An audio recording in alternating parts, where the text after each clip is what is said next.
여러분 안녕하십니까? 주의 평안이 여러분 마음 가운데 가득하길 바랍니다. 오늘은 목요일 교과 차선책이란 제목으로 교과 내용을 함께 살펴보겠습니다. 함께 기도하겠습니다. 우리를 사랑하시는 아버지 하나님, 이 아침에 주의 말씀으로 하루를 열게 하시니 감사합니다.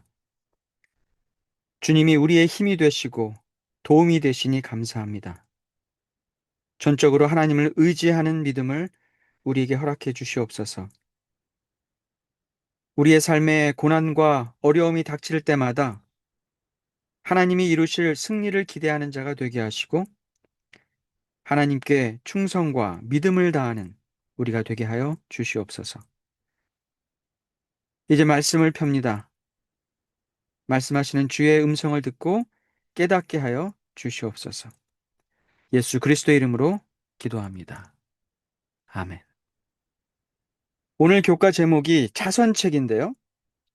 그렇다면 차선책 전에 원래 계획이 있었다는 것을 의미합니다.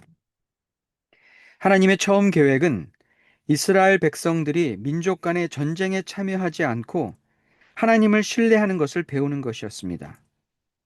이스라엘 백성들이 만약 하나님의 일하심을 믿고 순종했다면 하나님이 선하신 방법으로 이스라엘 백성들이 다른 민족과 싸우지 않아도 가나안에 이르게 하셨을 것입니다. 그러나 이 처음 계획은 이스라엘 백성들의 불평과 불만, 불신과 불순종으로 인해 차선책으로 바뀌게 되었습니다.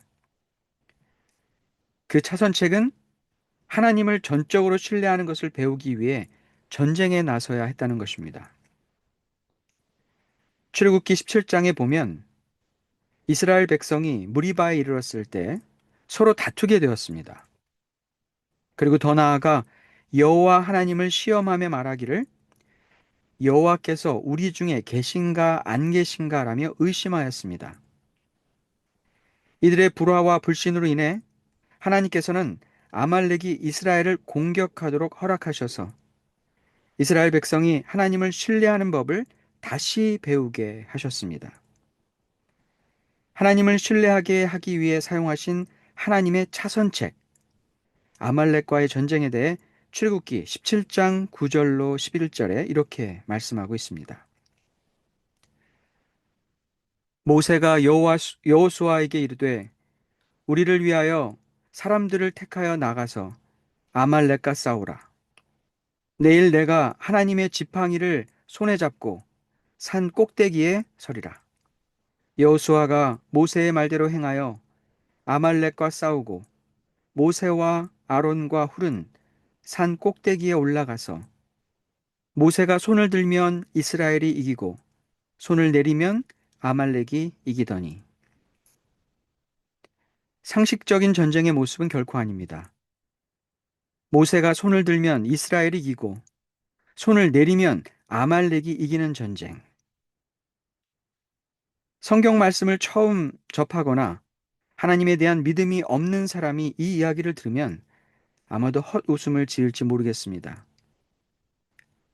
특출난 영웅이 등장하여 적을 무찌르는 것도 아니고 놀랄 만한 계획으로 적을 상대하는 것도 아니었습니다.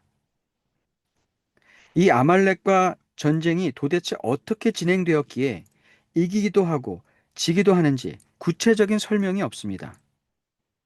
그저 모세가 손을 들면 이스라엘이 이기고 손을 내리면 아말렉이 이겼다고만 기록하고 있습니다. 여호수아가 어떻게 아말렉을 상대로 싸웠는지 중요하지 않습니다. 하나님이 이 전쟁에 어떻게 놀라운 방법으로 역사하셨는지를 모든 이스라엘 백성들이 경험하는 것이 중요했습니다. 이스라엘 백성들은 아마도 소리도 크게 지르고 자신의 손과 발을 열심히 움직이며 이 전쟁의 한복판에서 씨름했을 것입니다. 그러나 그들의 능력이나 지혜로 아말렉을 이기고 있는 것이 아니었습니다. 더 크고 힘센 사람이 앞장선다고 이긴 것이 아니었습니다. 그들의 판단으로 상대의 약한 곳을 발견하고 공격했기 때문에 이긴 것도 아니었습니다. 그저 모세가 팔을 들면 이긴다는 하나님의 말씀에 순종하였기 때문에 그들은 이길 수 있었습니다. 이것은 이스라엘의 전쟁이 아니라 하나님의 전쟁이었습니다. 이 일을 통해 이스라엘 백성들은 하나님을 전적으로 신뢰해야만 승리가 있다는 것을 온몸으로 경험하게 되었습니다. 우리 교과책에는 이렇게 기록하고 있습니다. 당신의 원칙을 타협하지 않으시는 가운데 하나님은 당신의 백성들의 수준으로 내려오셔서 이상적인 계획, 곧 하나님의 개입하심을 완전하고 무조건적으로 신뢰하도록 그들을 계속해서 부르신다. 이스라엘 백성들이 하나님을 신뢰하게 하기 위해 내놓으신 차선책은 하나님이 당신의 백성들의 수준으로 내려오셔서 알려주신 계획이었습니다.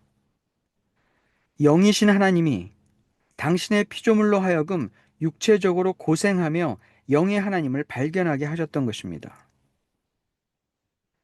홍해 앞에서 이루어 주신 사건에서는 이스라엘 백성들이 하나님의 일하심을 그저 지켜보기만 해도 승리에 참여할 수 있었지만 이제는 이스라엘 백성들이 자신의 몸으로 고생하며 전쟁에 참여해 봐야 하나님의 일하심을 깨닫게 되는 상황을 하나님이 만드셨습니다. 육체적인 활동을 하면서 영의 하나님을 깨닫게 되는 수준으로 낮추어 하나님의 계획을 바꾸신 것입니다. 아담은 범죄 전에 일하지 않고도 하나님이 주신 열매와 식물을 먹으며 살았습니다. 하지만 범죄한 이후에 땀 흘려 일하지 않고는 땅의 열매를 먹을 수 없었습니다. 땀을 흘리며 수고해야 열매를 얻을 수 있었지만 그 또한 하나님의 도우심과 은혜가 아니면 얻을 수 없는 것이었습니다. 하나님의 은혜와 사랑을 땀 흘리지 않고 알며 경험할 수 있었지만 범죄한 이후에는 수고하며 살면서 하나님의 은혜를 깨달아야 했습니다. 하나님에 대한 불신과 불순종은 당신의 피조물이 육체적 고생을 통해 하나님을 깨닫게 되는 상황에 이르게 하였습니다. 여호수아와 이스라엘 백성들이 여리고성을 점령할 때도 같은 의미에서 그들은 불가피하게 전쟁에 참여하는 현실에 직면하게 되었습니다. 여호수아 6장 20절입니다. 이에 백성은 외치고 제사장들은 나팔을 불매 백성이 나팔 소리를 들을 때에 크게 소리질러 외치니 성벽이 무너져 내린지라 백성이 각기 앞으로 나아가 그 성에 들어가서 그 성을 점령하고 이스라엘 백성은 매일 여리고성을 돌아야 했습니다. 그리고 일곱째 날에는 새벽부터 일찍 일어나서 여리고성을 7번씩이나 돌아야 했습니다. 크게 소리를 질러 성벽이 무너지는 것을 보았지만 그들은 각기 앞으로 나아가 그 성을 점령하도록 명령을 받았습니다. 그 참혹하고 처참한 상황을 눈으로 직접 보며 그 성으로 들어가야 했습니다. 그들의 손에 피를 묻혀야 했습니다. 성을 무너뜨리신 하나님의 역사하심을 두 눈으로 분명히 보았고 이제 그들은 하나님을 향한 순종과 충성심으로 성을 향해 들어갔습니다. 오늘날 하나님을 믿는 백성들이 믿음의 시험 가운데 어려움을 겪기도 합니다.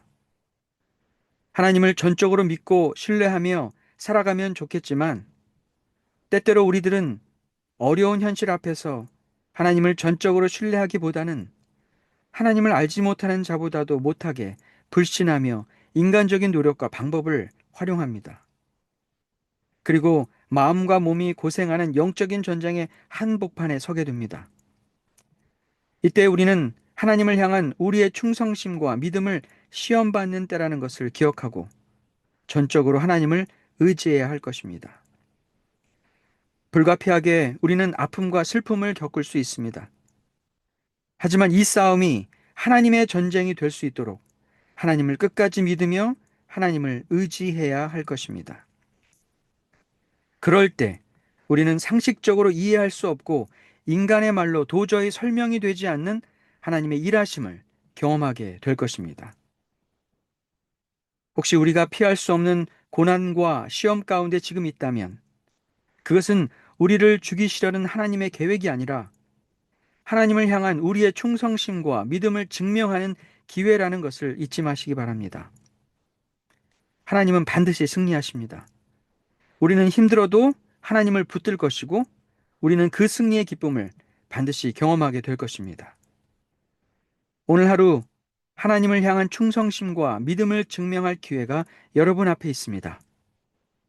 여러분의 선택은 무엇입니까?